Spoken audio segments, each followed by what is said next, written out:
What happens when one rock legend hears another man's heartbreak and realizes it's his own?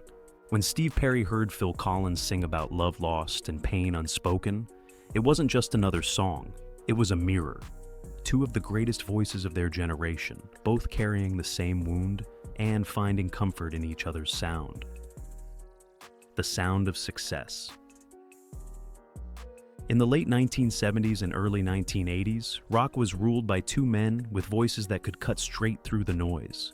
Steve Perry and Phil Collins didn't just sing, they defined what emotion sounded like. Steve Perry's arrival in Journey was like flipping a switch that lit up arenas overnight. Before him, the band was respected, but after him, they were unstoppable. When he opened his mouth to sing, there was a warmth and desperation that fans instantly clung to. Lights, lovin', touchin', squeezin', any way you want it.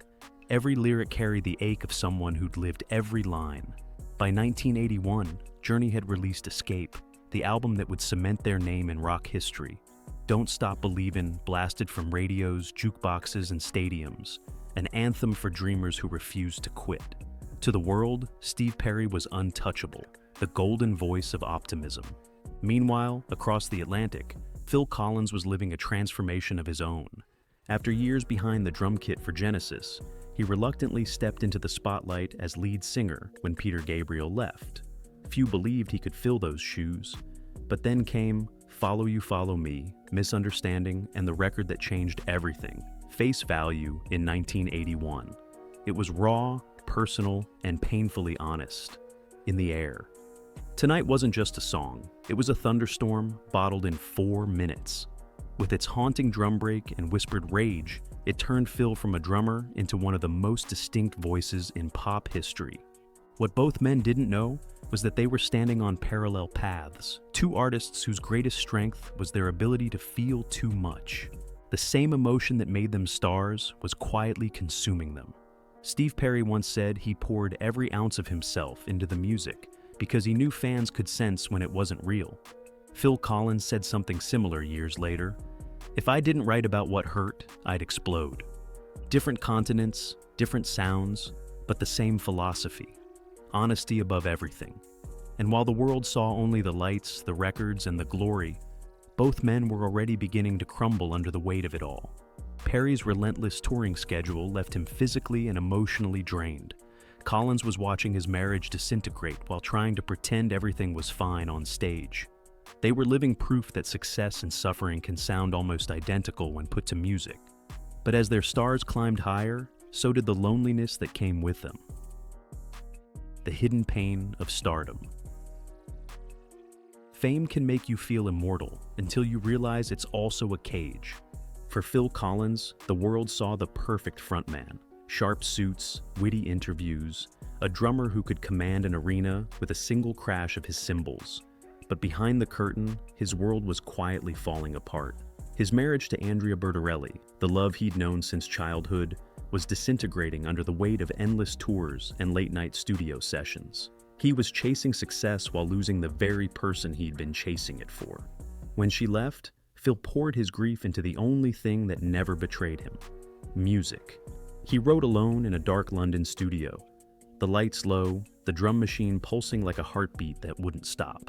Out of that isolation came In the Air Tonight, a song that wasn't polished or planned, but bled out.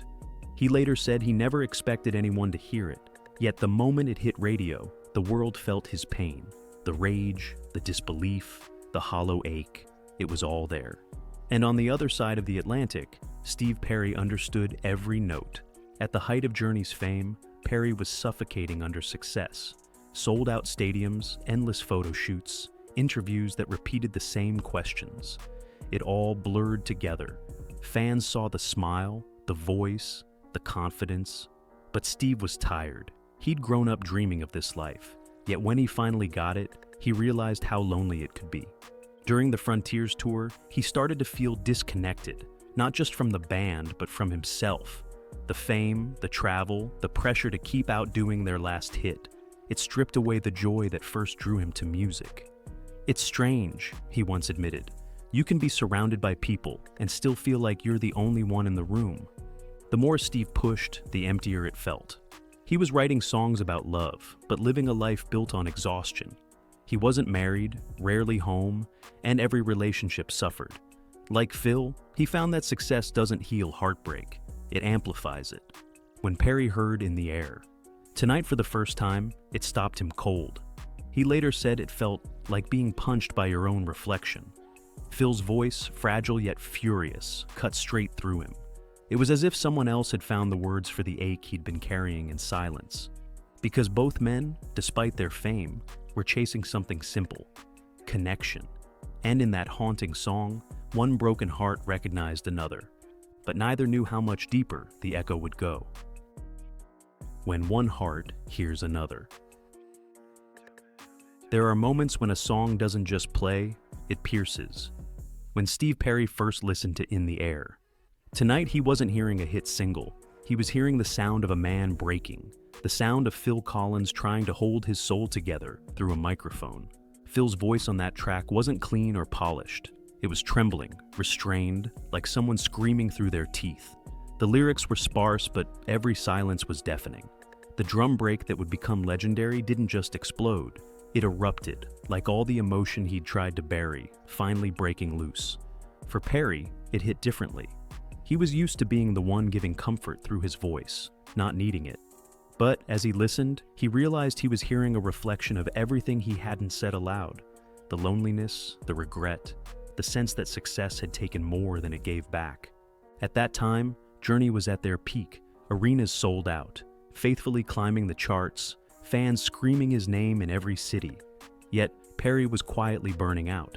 The constant motion, the weight of expectation, the need to deliver perfection night after night. It was eating him alive. He once described performing faithfully as singing a letter I could never send. So, when he heard In the Air, tonight something inside him cracked open. It was as if Phil had sung the confession Steve didn't know how to make. There was anger, sorrow, disbelief, emotions that Perry himself had tried to drown in endless work and forced smiles. Phil's heartbreak became his translator. The moment also shifted how Perry viewed music itself. He realized that vulnerability wasn't weakness, it was truth. That was what made people feel connected. It wasn't just the melody or the range, it was what you meant. That understanding began to bleed into Perry's own performances. You can hear it in Send Her My Love, in Who's Crying Now, in every note of Open Arms. The more he listened to Phil, the more he allowed himself to be honest in his art. He didn't know it then, but this invisible thread between them, two men who'd never truly met, yet understood each other completely, would follow him for decades. And years later, that emotional echo would come full circle, in the most unexpected way imaginable. Because destiny has a funny way of bringing pain back to where it began. The circle comes back around. Time has a strange way of folding back on itself. For years, Steve Perry and Phil Collins walked separate roads, each scarred, each quieter than before. Phil's body began to betray him, nerve damage, back surgery, the drums that once thundered beneath In the Air tonight, now too heavy to lift. He performed seated, frail, but his voice still carried that ache of a man who'd felt everything and survived it. Steve Perry, meanwhile, vanished. After Journey split in the late 90s, he retreated from fame completely. No tours, no interviews. For 2 decades, he lived a life most fans thought he'd left behind. He described it as a long silence, but not an empty one. He still wrote songs, but privately, as if protecting the fragile ember that fame had nearly extinguished. Then, out of nowhere, the echo returned. In 2024, a new band called The Effect emerged, formed by Nic Collins, Phil's son, and Trev Lukather, the son of Toto's Steve Lukather. They reached out to Perry with an idea, to resurrect a forgotten Journey track, It Could Have Been You, and give it new life. On paper, it was just a collaboration, but emotionally, it was a collision of generations. Imagine the scene. Nic Collins behind the drums, carrying the rhythmic DNA of his father. Across the room, Steve Perry, older now, softer around the edges, steps to the mic. The song starts, and in that moment, it's not just a Journey tune. It's a bridge between 2 lives marked by heartbreak and healing. Perry later called the song a diamond in the rough, saying it deserved to breathe again. But what he didn't say, what listeners felt, was that this wasn't about reviving a track. It was about reviving a connection. The echo he once heard in Phil Collins' voice all those years ago had come back, this time through Phil's own son. For Nic, it was honoring his father's emotional legacy. For Perry, it was closing a chapter he'd left unfinished. He wasn't just collaborating, he was forgiving his past, healing through melody. When the final note rang out, the studio fell silent. Different eras, different hearts, but the same truth lingered in the air. Heartbreak never really dies. It just learns how to sing in a new voice. And for Steve Perry, that voice had finally come full circle.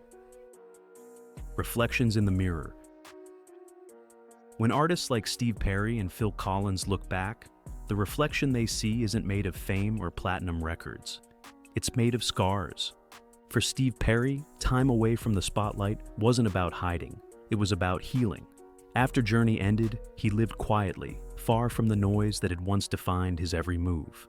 He stopped singing publicly for years, fearing he'd lost not just his voice, but the emotional fire that once gave it meaning. Then came tragedy, the loss of Kelly Nash, the woman who'd reignited his faith in love. She was battling cancer, and her death shattered him. Perry said it felt like the world stopped spinning.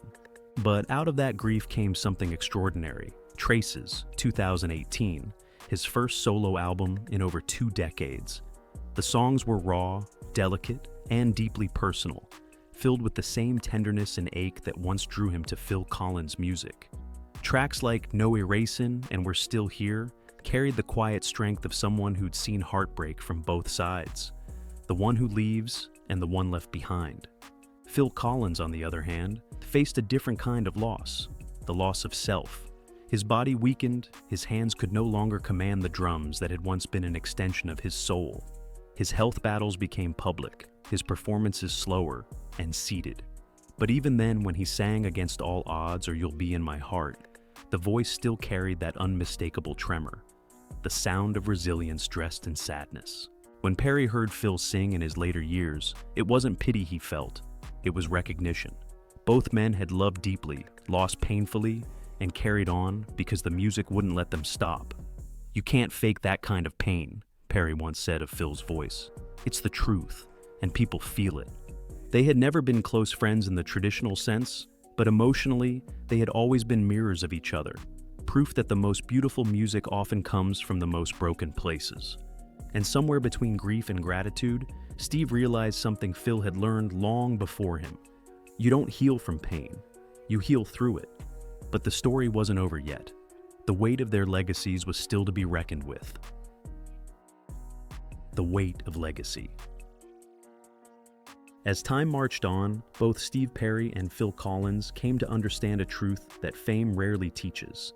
Legacy isn't built on perfection, it's built on honesty. Phil Collins' legacy was never just about the hits. It was about the courage to be vulnerable when the world wanted invincibility.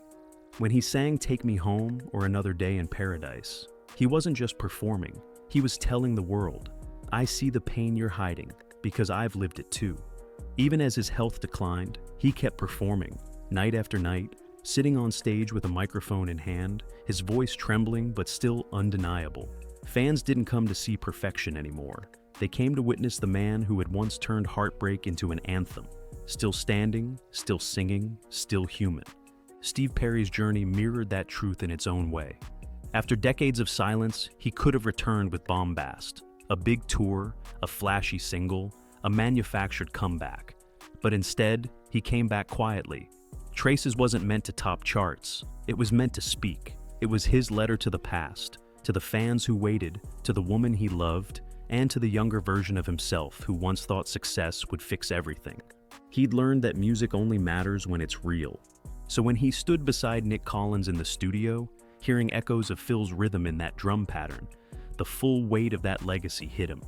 He wasn't just singing a Journey song, he was standing inside a lineage of feeling, a torch passed not by fame, but by emotion. Decades earlier, he'd been moved by Phil Collins' Heartbreak. Now, he was part of the continuation of that emotional truth through Phil's son. It was proof that vulnerability doesn't die, it gets inherited. And that's what makes both men timeless. They turned pain into poetry, loss into legacy, heartbreak into healing. When people talk about Steve Perry and Phil Collins, they rarely mention controversy or ego. They talk about how their songs feel. That's their real gift, not the records sold, but the hearts they reached. Because at the end of it all, legacy isn't about how loud your voice was. It's about how deeply it made people feel.